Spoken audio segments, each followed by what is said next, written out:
In this paper, we have brought the edit distance calculations into the homomorphic domain. We have developed a completely new algorithm, and we call this Levenshtein. And this is a joint work together with Jan-Pieter, Bojan, Namloek, and Ingrid, and I'm Wouter Legiest. In this presentation, we'll first give a short overview of TFHE, edit distance as well. Then we're going to discuss how we brought actually the edit distance into the homomorphic domain. And we'll end our presentation with our results and our conclusions. But first things first, what is our homomorphic encryption scheme that we have used? We have chosen to use TFHE. TFHE is a Boolean branch FHE scheme that makes it possible to encrypt small integers into an individual ciphertext.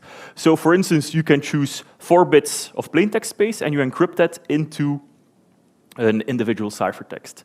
We have chosen the 4-bit model because it gives us the perfect trade-off between the size of the plaintext space and also the size of our lookup table and the complexity to calculate it. One of the properties that TFHE has as well is lookup table evaluation. During programmable bootstrapping, we can actually choose a lookup table of 16 elements ourselves that can be evaluated during the bootstrap. This gives us the possibility to do any arbitrary functions in TFHE. Because of the mathematics of the TFHE scheme, it's actually possible to not only have a 16-element LUT, but actually have a 32-element LUT. One of the downsides is that these upper 16 elements we cannot freely choose ourselves. These are actually defined because of the negacyclic properties of TFHE-RS, and they're defined by how we choose our first 16 elements in our LUT. So this is the TFHE scheme that we used in our paper, but we brought it to the edit distance. But now, what is an edit distance?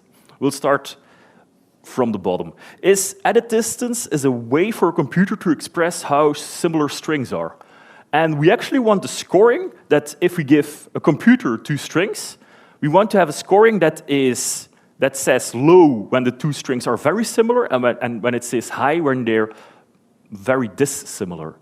This is actually the basis for DNA matching, name matching, and for PDF processing, namely OCR correction.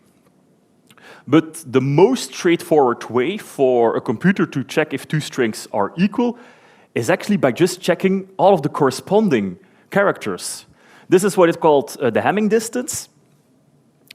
But one of the downsides that you can now already clearly see in our example is that we have 2 strings that are super similar. We as humans see directly, oh, there is only 1 character missing.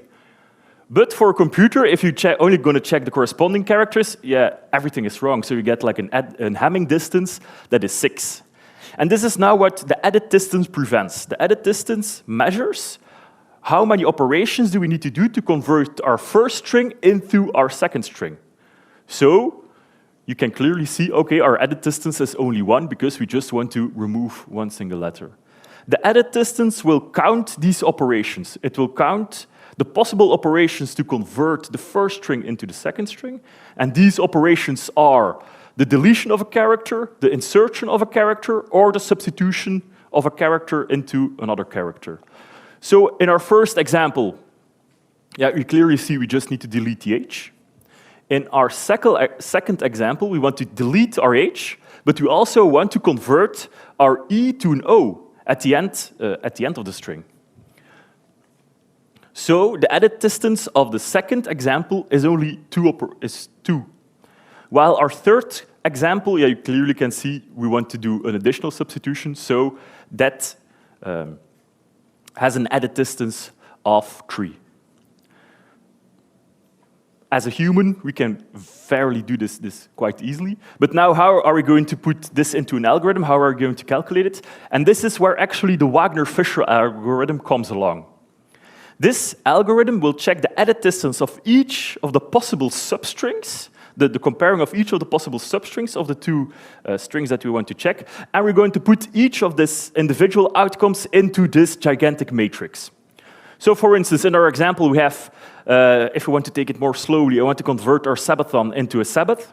We're first going to check that substring by the time. For instance, we can check our two substrings that we now have is sub against sap. Substrings are equal, so the added distance that the outcome is also 0. We're going to continue by extending these substrings a bit by bit. So further in the algorithm, we want to check Saba against SAP with the double B. You see here we need to do one operation.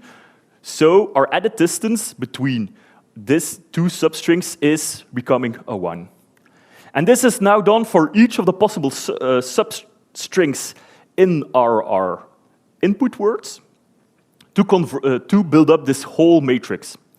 So the actual added distance between Sabaton and Sabat is 3. Now, how are we going to calculate this? This is done by a mathematical equation that every cell is the minimum of 3 previous cells. So we need our 3 previous outcomes to calculate a new cell.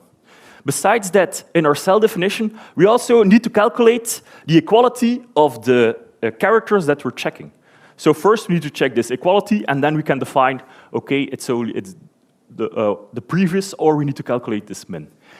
Sadly enough, in the FHE space, of course, we need to calculate everything. So per cell that we need to calculate the min function, and we need to calculate the equality. As well, for the last 50 years, there have been more improved algorithms to this Wagner-Fisher algorithm, and one of these algorithms is actually the Myers algorithm.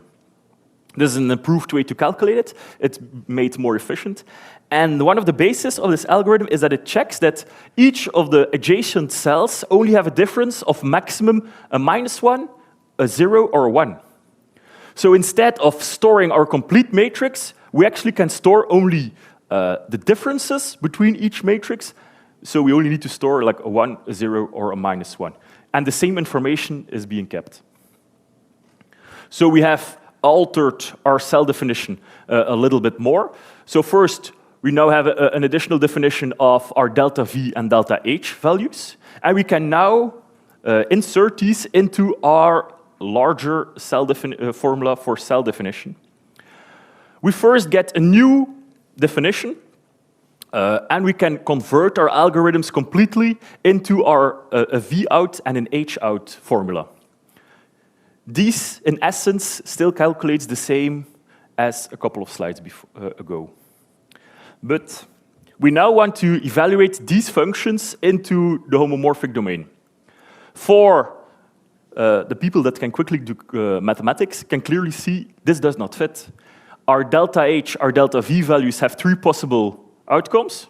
Our equality has 2 possible outcomes. So in total, we have an 18 value input space, but we only can map that to a 16 element LUT. So this does not work very well. What we have done in our paper is we have converted these algorithms, these formulas, into this form, just by doing some simple mathematics. But this form actually gives us the possibility to express this in this lookup table. This lookup table makes it possible for us to do an 18 input LUT by only using 16 places. And this is because we have converted our formula into a form that has 2 zeros at the beginning of our table, but also have 2 zeros at the ending of our LUT. So this state that our first 16 elements we can just freely choose, we can put that into our LUT, but the 16 following outputs that we get from the negacyclic property follow the correct output of our function. So now we made it possible to do a complete cell calculation into one single PBS. So we still need to calculate the whole matrix, but we now can do it with one single PBS. Besides that, besides this efficient way to calculate each of the individual cells, we also have found a better way to do the equality checking in our algorithm. So for instance, consider the case where we have ASCII encoding characters. ASCII are 7-bit characters, and those we are going to store into 2 ciphertexts. The first ciphertext will take the lowest 4-bit of the ASCII character, and the uppermost 3-bit are stored into a second ciphertext. So if we now want to check two characters against each other, each character has two ciphertext, we're just going to subtract the corresponding characters. What we now know is that if in this lowest part, if there is a 0, we know that that chunk of our characters is equal. So, but we want to check that first. So we're going to put that into a PBS, and that PBS will output a 0 if it's correct, a 1 if it's not correct, if they're not equal. And we're going to put that output in the highest bit of our most significant chunk. So if we now add these to each other, we know that in this ciphertext, if this ciphertext contains a 0, we know that our complete characters are equal. If this does not contain, a 0, we know it's everything else and they're not equal. So we need to have an additional PBS as well to then check if our characters are equal. But by now, using two PBSs, we can check if ASCII encoded characters are equal or not. But now, how does this compare to the theoretical side of things? Is if we're going to look at the cell calculations, in a straightforward Wagner-Fisher implementation, this would take 94 PBSs. We can reduce that to a single PBS. For the equality checking, a typical equality checking would take 5 PBSs. We can reduce that to 2 PBSs. So in total, we can have a reduction of our PBS calculations per cell by a factor 33. We can reduce it from 99 down to 3. This is per cell. We still need to calculate every cell of our matrix, but we can already have a reduction of this. We also did some tests with it. We put it in code as well, and we checked it against a known implementation of the Zama compiler. So the Zama compiler takes a high-level Python input, you just give it to the compiler, and then the compiler calculates the FHE program. We have tested it for 3 different cases, and you can see that for our 8 length characters, the Zama compiler roughly takes 240 seconds, while for the case of when our characters are 256 long, it takes roughly a week to calculate that. We can reduce that week down to only 35 minutes. So that's a reduction of roughly a factor roughly 280x. If we then compare it to our 8-length characters, we can reduce our 240 seconds down to 2.3 seconds. So while we see that there is still a need for manual conversions of all of these algorithms down to the FHE domain, we can beat an existing compiler by a factor 284. So there is still a need to manually go through these algorithms and find the most optimal way. Besides that, in our paper, we have discussed a bit more about how we can skip certain parts of the matrix, how we can do the noise analysis, how we can compare unencrypted to encrypted, but therefore I happily point you to our paper. So thank you for your attention, and hopefully you learned something. Thank you.